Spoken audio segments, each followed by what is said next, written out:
చిన్న ఇంజెక్షన్ ద్వారా మోకాలు మరియు నడుము నొప్పులకు దీర్ఘకాలిక పరిష్కారం. డాక్టర్ ప్రకాష్ గుడిపూడి. సంప్రదించండి. Allieds Pain and Pain Management Centre, Hyderabad. Nayeem కేసు మరోసారి తెర మీదికి వచ్చింది. బీజేపీ నేత అటు ఎక్స్ డీజీపీ కూడా దీనిపైన కూడా నయీం కేసు ప్రభుత్వం ఏం చేస్తుంది, ఎందుకు దీనిపైన కూడా సిబిఐ విచారణ జరపమని కూడా కోరడం లేదంటూ కూడా ఈరోజు ఒకవైపు అటు కాంగ్రెస్ ప్రభుత్వాన్ని ప్రశ్నించారు. ఇదే విషయం మీద మనతో మాట్లాడడానికి ఎక్స్ డీజీపీ కృష్ణప్రసాద్ ఉన్నారు. ఆయన అడిగి తెలుసు.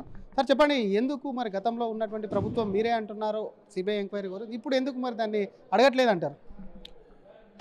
ఇప్పుడు అపోజిషన్లో ఉన్నప్పుడు రేవంత్ రెడ్డి గారు చాలా అంశాల మీద కరెక్ట్గానే ఆయన గ్రహించినది చూసి, అరే ఇంత అరాచకాలు జరుగుతున్నాయా, ఇంత తప్పిడం జరుగుతూ ఉందా, మరి ప్రభుత్వం ఏం చేస్తూ ఉంది అని చాలా ఆరోపణలు చేశారు. చాలా వరకు ఆయన చేసిన ఆరోపణలు కూడా కరెక్టే. ఆయన చేసిన ఆరోపణలు బీఆర్ఎస్ ప్రభుత్వం, అంటే ఆ రోజుల్లో టీఆర్ఎస్ ప్రభుత్వము, డైరెక్ట్గా ప్రభుత్వంలో ఉన్న చాలా పెద్ద మంత్రులు, ముఖ్యమైన మంత్రులు, ముఖ్యమంత్రి మీద కూడా ఆయన ఆరోపణలు చేశారు.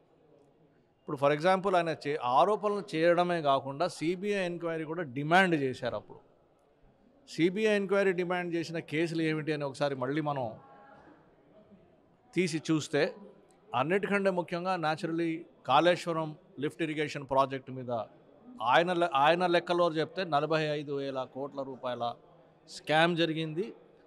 కేవలం ఒక కుటుంబమే ఈ డబ్బులన్నీ తినేసింది అని కూడా ఆయన ఆరోపణలు చేయడం జరిగింది. దానికి ఏకీభవిస్తాం, there is no doubt about it. ఆ రోజే ఆయన దీని మీద సిబిఐ ఎంక్వైరీ జరగాలని ఆయన డిమాండ్ చేశారు. ఇలాగే ఇంకా కొన్ని కేసుల మీద కూడా ఆయన డిమాండ్ చేశారు. తెలంగాణ పబ్లిక్ సర్వీస్ కమిషన్ మీలో ఏదైతే పేపర్ లీకేజ్ జరిగిందో, ఆ పేపర్ లీకేజ్ కేవలం ఒక కుటుంబమే చేయించింది, ఐటీ లీకేజ్ ఇది అని చెప్తూ కూడా దాని మీద కూడా సిబిఐ ఎంక్వైరీ ఆయన డిమాండ్ చేశారు ఆ రోజు. అదేవిధంగా అంతకుముందు నయీం కేసు ఏదైతే జరిగిందో, నయీం కేసులో కూడా సిబిఐ ఎంక్వైరీ జరగాల, విచారణ జరగాల. ఔటర్ రింగ్ రోడ్ ఏదైతే టెండర్ చేశారో ఆ టెండర్ మీద కూడా సిబిఐ ఎంక్వైరీ డిమాండ్ చేశారు. ఈ విధంగా 4-5 ముఖ్యమైన కేసుల మీద, కోకాపేట ల్యాండ్ ఆక్షన్ కేసు మీద కూడా సిబిఐ ఎంక్వైరీ ఆయన డిమాండ్ చేశారు. సో అవన్నీ డిమాండ్ చేసిన కేసుల్లో మరి ఇప్పుడు ప్రభుత్వం ఏర్పాటు చేసి ఆయనే ముఖ్యమంత్రిగా కూర్చున్నారు. ఆయనే ముఖ్యమంత్రి, ఇప్పుడు అపోజిషన్ లీడర్ కాదు. ఆయన అనుకుంటే తక్షణమే ఈ 4 ఇంపార్టెంట్ కేసులు కాబట్టి తక్షణమే ఆయన ఒక లెటర్ రాసి, గవర్నమెంట్ ఆఫ్ ఇండియాకి లెటర్ రాసి సిబిఐ ఎంక్వైరీని రిక్వెస్ట్ చేయొచ్చు. రిక్వెస్ట్ చేయాలని బీజేపీ పార్టీ తరఫున నేను డిమాండ్ చేస్తున్నాను.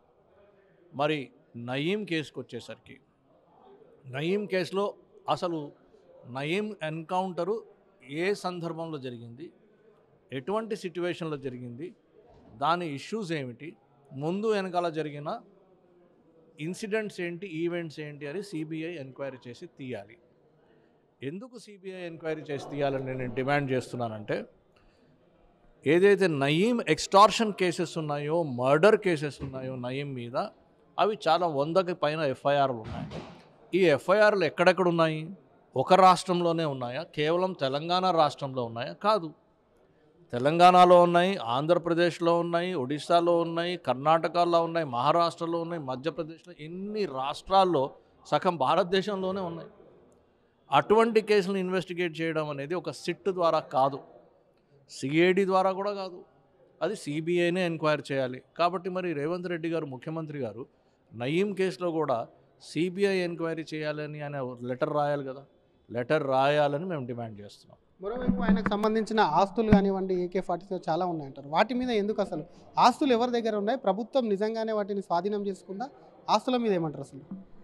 ఎప్పుడైతే నయీం ఎన్కౌంటర్ జరిగిందో ఆ రోజు మనం పత్రికల్లో చదివాము, నయీం డైరీస్ దొరికాయని. అసలు ఎన్ని డైరీస్ దొరికినాయి, ఎన్ని డైరీస్ బయట పెట్టారు, ఎన్ని డైరీస్ దొరికినాయి, డైరీస్లో ఏమేమి రాస్తుంది? ఆ రోజే మనం తీసిన పత్రికలు తీసి చదివితే, ఒక చిన్న రీసెర్చ్ లాగా కూర్చుంటే వందలాది ఎకరాల భూములు ఆయన కబ్జాలో ఉన్నట్టు ఆ రోజే రాశారు, డైరీలో రాస్తుంది. ప్లస్ నయీంకి ఒక అలవాటు ఏంటంటే, ఏం చేసినా, ఎవరి దగ్గర డబ్బులు తీసుకున్నా, ఎవరికి డబ్బులు ఇచ్చినా, ఏ భూమి కబ్జా చేసినా, ఎవరికి భూములు ఇచ్చినా అన్ని డైరీలో రాసేవాడు. ఆ డైరీలు ఏమైనాయి, ఎక్కడ మాయమయ్యాయి, ఎవరి పేర్లు ఉన్నాయి దాంట్లో, అవన్నీ బయటకు తీయాలంటే అసలు ఆ డైరీలను ఎందుకు మూసేసి పెట్టినారు? అంటే ఎవరు పేర్లు ఉన్నాయని భయపడ్డారు, ఎందుకు మూసేశారు? అవన్నీ బయటికి రావాలంటే సిబిఐ ఎంక్వైరీ జరగాలి కదా. అసలు నయీం అనే వాడి దగ్గర AK-47 వెపన్స్ కూడా ఉన్నాయని ఆ రోజు చెప్పారు. ఎన్ని ఉన్నాయి? 100, 500, 1000? అవి ఎక్కడున్నాయి? ఎవరి స్వాధీనంలో ఉన్నాయి? అవన్నీ బయటికి తీయాలి కదా. అవన్నీ బయటికి తీయాలంటే ఎవరితో సాధ్యమవుతుంది? సిట్టుతో అవుతుందా? కాదు, సిబిఐ ఎంక్వైరీ చేయాలి. అందుకే మేము డిమాండ్ చేస్తున్నాం సిబిఐ ఎంక్వైరీ నయీం కేసు మీద పెట్టాలి. వందలాది ఎఫ్ఐఆర్లు ఉన్నాయి నయీం కేసు మీద, అవన్నీ సిబిఐకి ట్రాన్స్ఫర్ చేయాలి.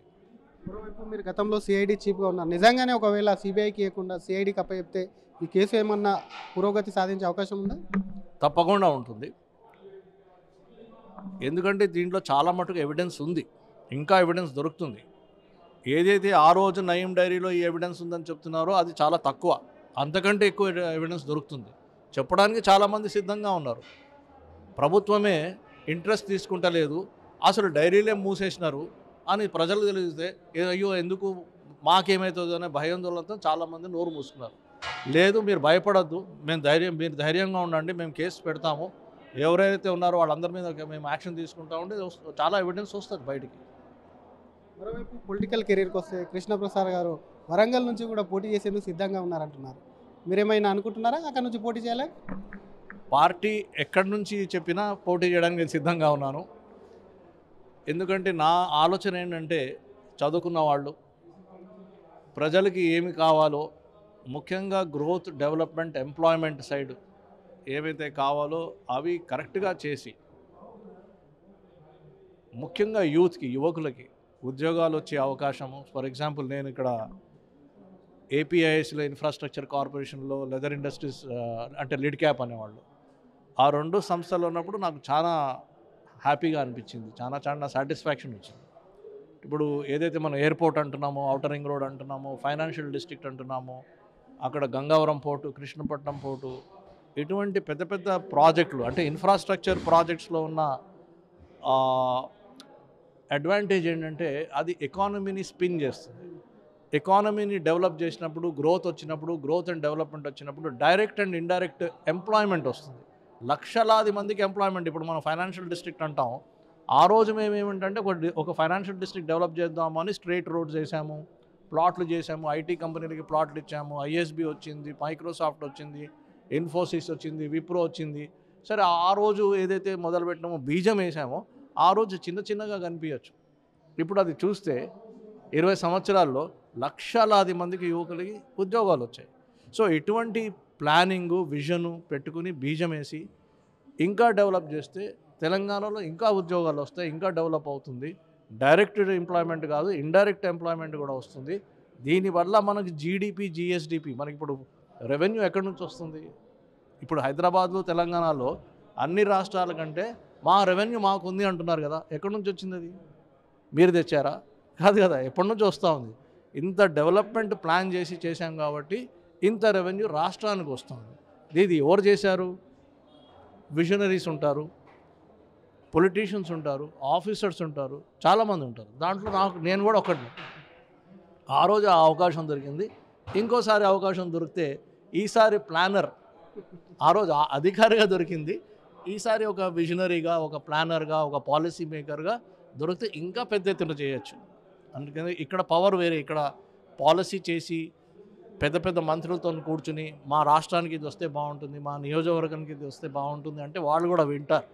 మనం కూడా అరటికాయ వలిచినట్టు చేసి చూపించి ఇది చేస్తే బాగుంటుంది అంటే వాళ్ళకి సులభంగా ఉంటుంది చేయడానికి. అలాంటి డెవలప్మెంట్ చేసి తీసుకురావాలి తెలంగాణ రాష్ట్రానికి అని నా ఒక కోరిక, ఒక డిజైర్. మరి పార్టీ చూద్దాము, పార్టీ కూడా రకరకాలుగా ఆలోచన చేస్తుంది. అవకాశం ఇస్తే తప్పకుండా నేను ఎక్కడ పోటీ చేయమంటే అక్కడ పోటీ చేస్తాను.